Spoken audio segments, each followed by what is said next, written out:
behind the cape. The Spider-Man animated series is looking to continue the series, maybe just like X-Men '97. I'm down. Like more so, even more than X-Men '97. Like I'm more in on Spider-Man the animated series than I am X-Men '97. I I think think it was a superior show.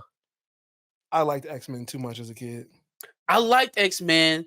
You know how X-Men was kind of cheating because X-Men was already a team up. Sure.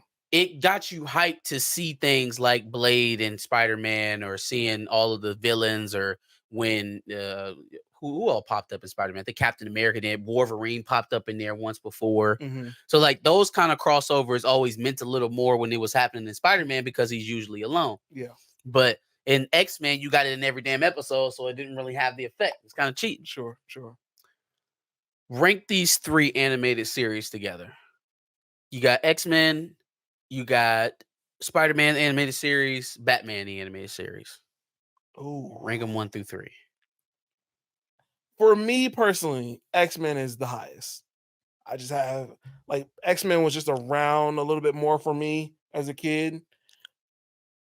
And then you might hate that I say this, but the Batman animated series was fire. Yeah, no. I'm right there with you. I just got it in reverse order. Like I got Spider-Man, Batman, X-Men, which is crazy because I love X-Men. Yeah. Spider-Man, Batman animated series, X-Men. X-Men had the best theme, though. Oh, No, best thing. I think Spider-Man had the best theme. I don't even Bow, Spider-Man. I vaguely remember that, but yeah, no, I remember X-Men. The X-Men one is legendary. That's legendary. Legendary. Yeah, plus X-Men had a video game that I was playing as a little kid too. So a little bit more interactive. I don't know. I just was into X-Men a little bit more as a kid.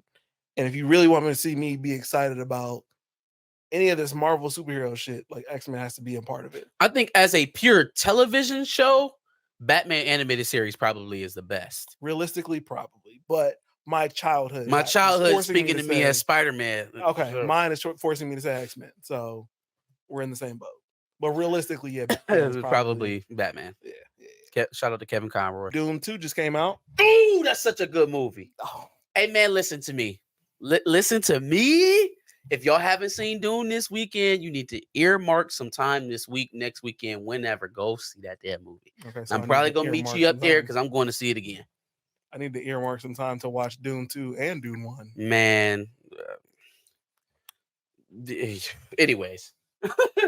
Yeah, for all of those who are, not living under a rock. That's crazy. Where are we at? That, bro. 178 million worldwide. I'm not listening to you. 81 million domestically. I think 20% of the overall sales is through IMAX, so people really listened. Yeah.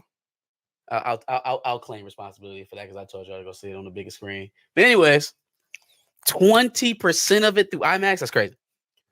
That's crazy. I don't even think there was enough IMAX theaters nationwide to run up something like that. Yeah. That's crazy. I went to go see it on the Dolby XL. So still a pretty sizable screen. Not quite the IMAX size, but with the Adobe sound, shaking the damn chairs and shit. Oh my god. I'm gonna go see that shit again. That's crazy. Like you could feel the fucking force in your skull. The sound was shaking. I can't wait to go watch Dune again, man. Connoisseur said Josh always got to catch up. My boy is the true definition of binge watcher. Boy, I tell you what, you don't even know the half of it, and there will be some content created around it. Just stay tuned. No, there won't. Stay tuned. No, there won't be any content. My boy's favorite thing to say is, "I haven't even seen." That's crazy. It's not my favorite. I haven't even seen. Now, I'm not a huge like Dune seems to be like Star Wars, and I haven't really. It's better. It's but well, it's I can't. Don't do that. Don't do that. Don't say it's better. I haven't seen. I'm really conflicted right now, y'all. Like I feel like I'm cheating on Star Wars. Like I don't even really watch Star Trek. Like it's not. You cheating on Star Wars? I don't mix my sci-fi quest genres. You know, it's I'm kind of an either or kind of guy. Now, if it's different mediums, like I'm watching Halo right now, and obviously that doesn't conflict with Star Wars in any way. It's a TV show, but Dune really has is testing my Star Wars fandom. It is. It just is. Because what I watched was in that theater was attention to detail. It was devoid of any type of irritants.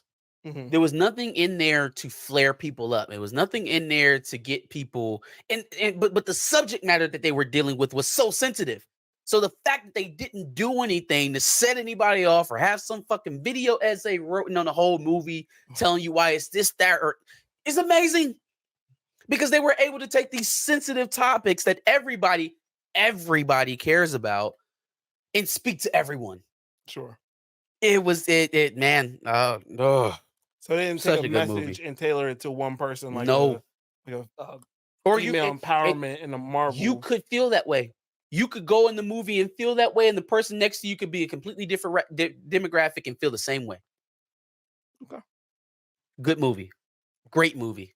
I think it's the only 10 out of 10 we've given on the channel. Well, I mean, I'm trying to include you. I haven't given it anything. I'm trying to include you in it, but it's like, you know, yeah, it's only 10 out of 10 Back of the Bus has ever given out. Doing 2 for sure. Mark that in your books. I don't know. John Wick 4 was pretty good. John Wick 4 was good, but I think we gave it an 8.5 or a 9. Somewhere in there, yeah. Mm-hmm. Connoisseur says Star Wars isn't made for men, so you're not cheating. I don't know, man. Oh, and then Tony Robinson said, so Dune is a steak and Rebel Moon is overcooked rice. Yo, Rebel Moon is excuse me. Dune is what Rebel Moon wished it was. And I actually enjoyed that movie. Like, it wasn't the best thing. It was obviously a straight to Netflix release, so I kind of tailored my expectations. But what Rebel Moon tried to give you in terms of like a revolutionary story or like a war film, what they tried to do, Dune delivered it in spades. So the only reason I'm bringing this up is because it's Ryan Coogler news that I completely forgot about, to be honest with you. And that is the fact that he is apparently working on the X-Files reboot. Right. And the creator, Chris Carter, says that Ryan Coogler has got good ideas in the works for his reboot. Now, that obviously scares me because I feel like... What the fuck does that mean? Yeah, what does that mean? There's going to be some racism involved with the aliens. Damn. Now, there is an aspect that he can go maybe kind of like how they did with Watchmen, and they included the Tulsa Massacre story into that, you know, with Angela Abar being a descendant of the Tulsa Massacres. I'm about to get disrespectful, y'all. He's not that talented. He's not Misha Green. He's not the people who wrote Watchmen. He's not that creative. Mm-hmm. So, like, I feel like trying to mash that together with X-Files is going to take a very, very sensitive touch that I don't think he has. Sure. So I'm hoping he just tells an X-Files story. You would hope. I don't know if he's capable of doing it though. Yeah. William Moloch said the X-Files, but in 1776. Connoisseur said somebody died in every episode. Just wait on it. I'm trying to tell y'all, man. And you know what? That's the thing about X-Files. To me, it's never really been that much about like blood, gore. It's not even really murder mystery. It's more like scientific mysteries. Yep. Right? So like there really shouldn't be that much death in this shit at all. But it's Ryan Coogler. There really shouldn't be that much dying happening in this at all. The main character shouldn't die. The main character's parents shouldn't die. The main character's loved ones shouldn't die. Shouldn't.